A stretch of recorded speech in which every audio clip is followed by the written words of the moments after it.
नमस्कार मंडळी. आज तुम्ही संध्याकाळी सांगितल्याप्रमाणे सगळं करणार आहात. उद्या जे तुम्हाला सांगणार आहे मी ते असं की मी म्हटलं तुम्हाला की आम्ही शाळेच्या ट्रिप आमच्या खूप जायच्या किंवा आम्ही स्वतः मुलं खूप वेगवेगळ्या ठिकाणी फिरायचो. तसंच पुण्यामध्ये अरण्येश्वर नावाचं एक खूप लांब असं एक देऊळ होतं शंकराचं. अरण्यातच असल्या कारणाने त्याचं नाव अरण्येश्वरच पडलं. जायला भीती वाटायची दिवसा सुद्धा, शेती होती सगळी, पण तरी सुद्धा आम्ही तिथे जायचो. तिथे भयंकर वडांची झाडं होती. मग त्या वडांच्या झाडाखाली लिहिलेला डबा तर बसून तो खायचा.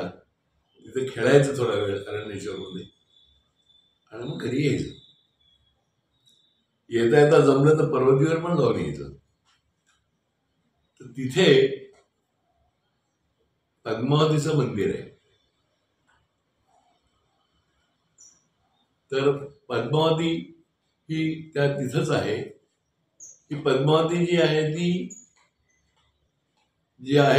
बिबव्यांची आहे. म्हणजे बिबवेवाडी जी पुण्यामध्ये म्हणली जाते ती बिबवेवाड्यांची शेती त्या ठिकाणी होती. म्हणजे तांदूळ, वरई अशा अनेक शेती ते तिथे करत असत. ही गोष्ट साधारण 1200 सालामधली आहे. 1200 नंतर जवळजवळ आता त्यांची पुजाऱ्यांची जी पिढी आहे ती साधारण 14वी किंवा 15वी असावी.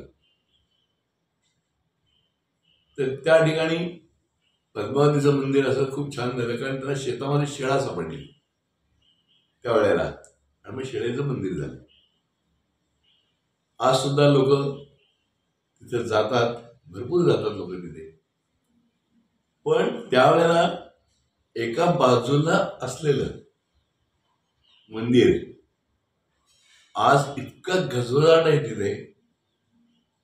मी म्हणलं तसं की पुणे संतगुडापूर्वी एक पद्मावती नद्याच्या दिशेंगी तिथे गेलं की पुणे संपलं. पण आता तसं नाही झालं.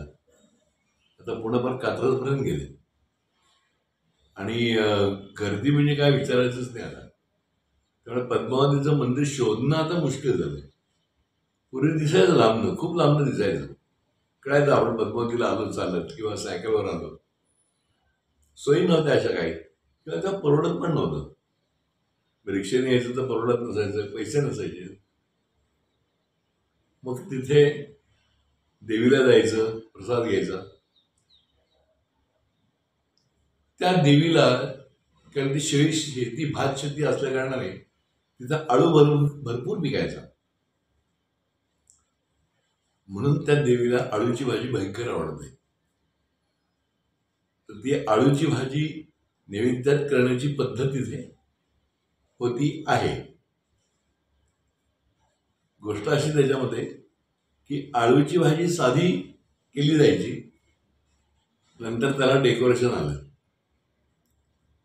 मग त्याच्यात दाणे घालण्यात आलं, डाळ घालण्यात आली, मग खोबऱ्याचे तुकडे घालण्यात आले आणि मग अशी छान आळूची भाजी, पोळी किंवा आळूची भाजी भात,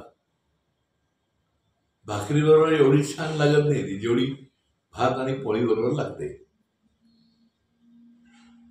तर मंडळी, तुम्हाला सकाळी जमलं तर सकाळी करा, संध्याकाळी जमलं तर संध्याकाळी करा, पण दिवसभरात आळूची भाजी करा. पुण्यामध्ये आळूची भाजी मिळते, म्हणजे लोकांना फारशी ती करता येत नाही. म्हणजे काही जणांना येते करता, काही जणांना नाही करता येत. ती टिपिकल भाजी तुम्हाला जर कधी खायची असेल आळूची भाजी तर रविवारी किंवा शनिवारी पुण्यामध्ये पुणे पेरमिटपाशी पुन्हा बोर्डिंग आहे, त्या पुन्हा बोर्डिंगमध्ये तुम्हाला अनेक वेगवेगळ्या भाज्या खायला मिळतील. म्हणजे ज्या भाज्या तुम्ही घरी घरी करत नसाल, उदाहरणार्थ डाळिंब्या आहेत, त्या भिजत टाकायला लागतात, त्या सोलाव्या लागतात, मग ती भाजी करावी लागते, ती वेगळी प्रकारे भाजी व्हायला लागते, तिला उग्र वास येतो. अशा बऱ्याच गोष्टी आहेत. पण ह्या सगळ्या गोष्टी तुम्हाला पुन्हा बोर्डिंगमध्ये मिळतील. किंवा स्वयंपाकघर, कुलकर्णी, स्वयंपाकघर अशांकडे शनिवार रविवारमध्ये या भाज्या मिळतात. अळूची भाजी करण्याची पद्धत खूप छान आहे.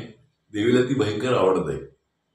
म्हणजे पूर्वी पुरणाची पोळी, भात, वरण भात, म्हणजे मग शेजारी दही भात, मग काकडीची टमाटोची कोशिंबीर, मग बाजूला चटणी, असं सगळं सागर संगीत नैवेद्य केला जायचा. साधी पोळी पण असायची, पुरणाची पोळी पण असायची. जुन्या बायकांच्या पुरणाची एक पोळी खाल्ली तुम्ही तरी सुद्धा आपण म्हणायचं बास आता भरपूर झाली.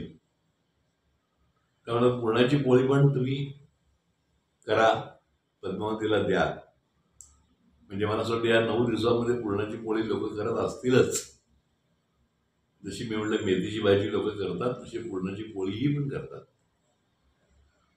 तर काहींकडे खारं आहे, काहींकडे कोडं आहे, असं बरंच काही चालतं.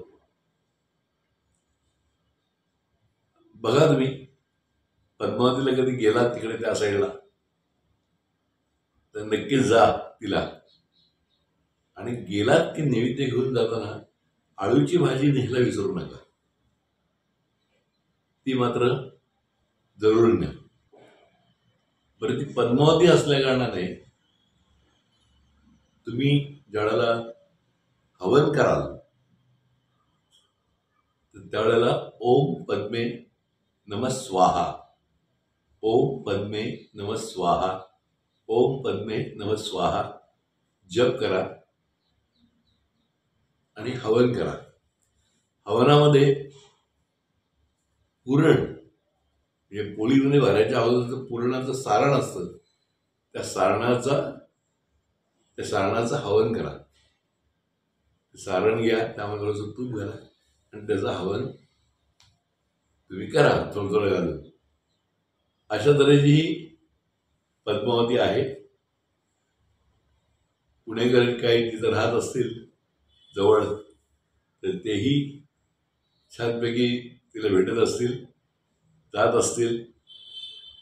पण काही हरकत नाही. आणि आळूची भाजी मात्र विसरू नका, ती मात्र नक्कीच करा.